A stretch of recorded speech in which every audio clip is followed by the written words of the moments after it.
Niran est là et ses effets se font sentir depuis ce matin sur le nord du territoire.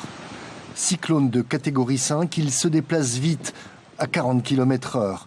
À 9 h, l'œil se situait à 80 km dans l'ouest de Koumak. Première constatation.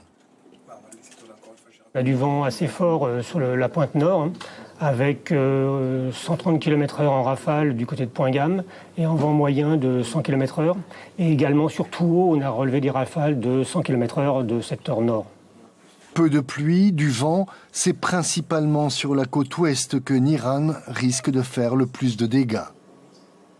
Dans l'après-midi, ils devraient se rapprocher du sud-ouest et proche de Nouméa vers 16-17 heures, avec un coup d'ouest assez fort, du vent violent qui sont de l'ordre de 200 km/h sur l'ensemble de la côte ouest dans l'après-midi. Des vents aussi qualifiés de destructeurs par les météorologues. Mais sur l'ensemble du littoral calédonien, ce sont les effets dévastateurs de la mer qu'il faudra redouter. On attend une marée de tempête avec des vagues de l'ordre de 6 mètres, donc qui va se combiner avec une marée haute vers 13 heures, donc une élévation du niveau de la mer aux alentours de 1 mètre, donc s'éloigner du littoral, tout le littoral, que ce soit la côte est ou la côte ouest ou les loyautés, toute la côte, le territoire est impacté, quoi. Sous l'effet du vent et des marées, les inondations peuvent en effet être exceptionnelles.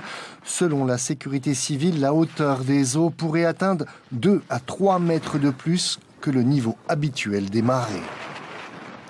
Et puis la communication n'est plus possible avec notre invité à Nouméa. Comme Païta Tavita l'indiquait dans notre édition langue tahitienne, les effets de Niran se font déjà sentir à Nouméa. Quoi qu'il en soit, sachez que ce soir, exceptionnellement, vous pourrez suivre l'édition spéciale de Nouvelle-Calédonie, la première, sur notre antenne après votre émission Perit Ei, soit à 22 h.